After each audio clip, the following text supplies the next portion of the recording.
Yes, people, welcome back to my channel and welcome back to my 31-day challenge where I speak in front of the camera every single day to get better and more confident.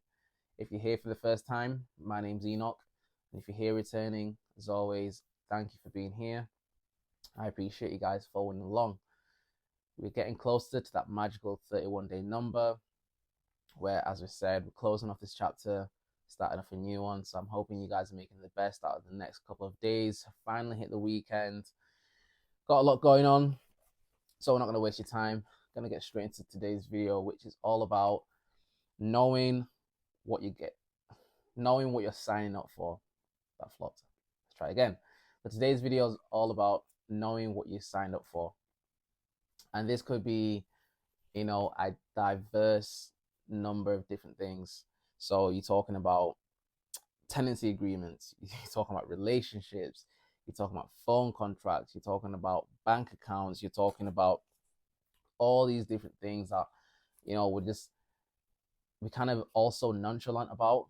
And when we're signing the T's and C's, the terms and conditions, me personally, I can't lie to you guys, I barely read the terms and conditions, like if ever. I don't think I've actually ever. Maybe there's one, which was the first car I ever got. I probably read those terms and conditions about the financing, and I actually read through that. But apart from that, I don't think I've ever actually sat and read terms and conditions. So this might sound a bit hypocritical because I don't do it anyway, but there is some situations where I have like read half of it and skipped through like the important bits. So like I know how important it is. So that's why I'm just gonna go through it again. And even like for me going into like next year, something I really want to take on board and yeah, start reading terms and conditions a lot more.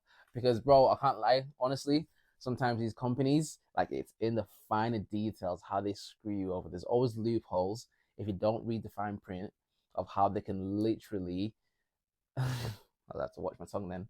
They can literally twist things and put things into loopholes and always get their way. So it's very important that way, kind of like know what we're getting ourselves signed up for and what we are signing up for, because down the line it might come and bite you, even though it was right there in front of your eyes, but you just didn't take the time out, the extra time to go through it and read through it. So why do I say that? It's because like I remember, was it this time last year? No, at some point I can't remember when it was. No, sorry, bro. When was it? When did I move out? Whenever I was moving out of Liverpool, anyway. And there was a bit of an issue with my deposit. So I think there was like 250 deposit on the flat that I was renting. I'd moved out. Obviously, I'd been there for almost like a year, and most places where I've been to, I never really put nails in the wall when I'm hanging pictures of and things. I use the double-sided adhesive where you can put it on the wall, and then the other side is like a Velcro side, and it just sticks on. So it just saves you putting a hole through the wall. Because I've never like wanted to do that in the place that I'm renting. So I've done that with this place. I've been there for like a year, and then now I'm planning to move out. The pictures have been on the wall for like a year, so I know that they're going to be a bit tough to take off. And the whole point of these double-sided adhesive tape is that it doesn't leave any marks. Well, it shouldn't leave any marks anyway. Depending on how you take off, this is what I've realized actually. Even though it might be there in a long time, it depends on how you actually take it off. So pictures have been on for a year, and now I'm taking them off. I remember one side, like I did it too quick, or like it was a weird angle. So when I pulled the frame off and pulled the adhesive off, it took part of the wall off, which in my head I kind of knew might happen, but I was just hoping for the best kind of thing. So I've taken that off, and I've looked at the wall, and it's not even that bad. Like I promise you, like this little mark, it was tiny. So then I thought, should I paint over it? Can I be asked like going to the shop and buying a whole bucket of paint for this tiny little one mark? Like, is it worth the stress? I'm like, nah, let me not do it. I can't be asked. So now fast forward, I'm moving out. They've done the checks. Obviously, before I left, I recorded the whole flat to make sure like they can't stick anything on me basically. and then moved out. And then they sent someone to go, like an independent source, to go check the flat, take pictures and everything like that. And then they come back with a report saying either, yeah, the flat's all good, you've left it in the condition that you got the flat in, or, you know, there's this wrong, so we're going to have to bill you for X, Y, Z. So I remember as well, I must have left a couple of things in the flat, like a mop, you know, that things that I used to clean the flat before I moved out. So now they messaged me a couple of weeks later saying, you know, this is the report from the independent source that we sent to go check out the flat, and this is what they found. These are the issues. So we're gonna have to charge you. And I think it was like $350 or something stupid like that. So I seen the email. I was like, £350, bro, for a stupid little scratch on the wall. Are you lot mad? £350 for a scratch on the wall, and to remove like a bucket and a mop and maybe a couple little like cloths or something like that. £350. Out, you can give me 250 or less, and I'll go do it myself. Bro, 350 for someone to go in that flat and paint over a scratch about that big. I was like, nah, you're not mocking it. There's no way. So I'm thinking, surely they can't like charge me for this. So I've gone into the terms and condition of the rental contract, and I'm looking through, reading through, and there is like a subsection. I can't remember exactly word for word what it said, but basically on the lines of, if you give the property back in a worse condition than what it you got it in, subject to wear and tear. So anything outside like wear and tear.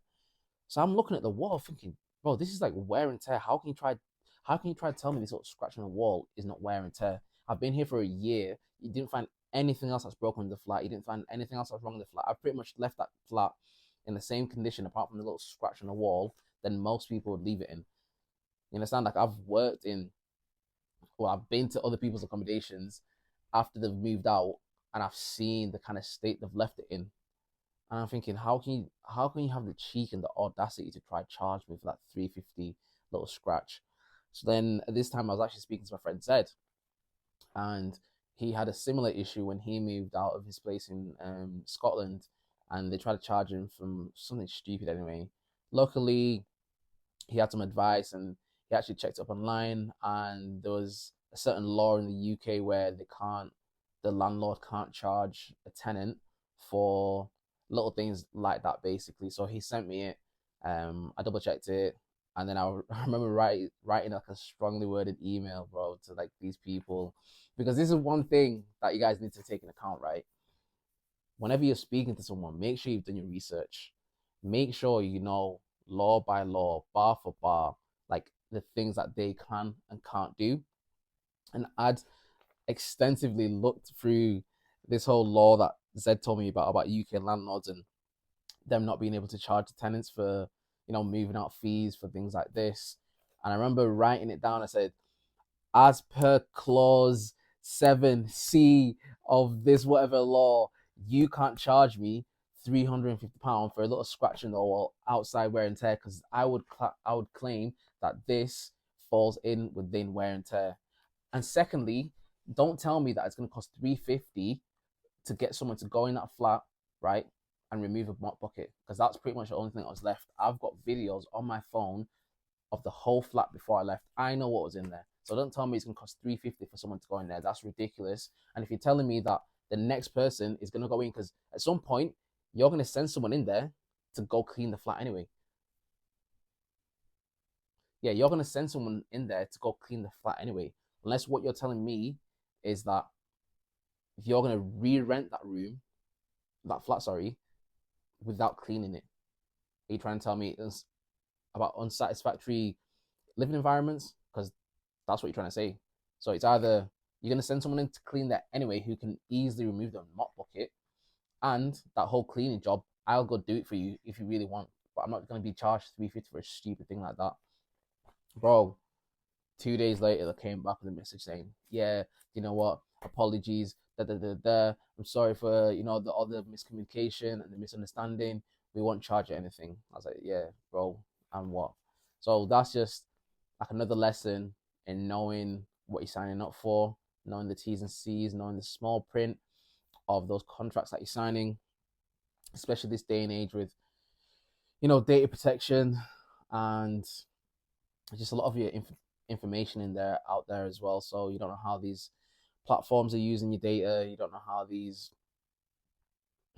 well, I don't know where I was trying to go with that, but no, I did, but I just lost my train of thought. But anyway, I'm gonna close it there because it's actually 10 minutes. Cool. That's today's video.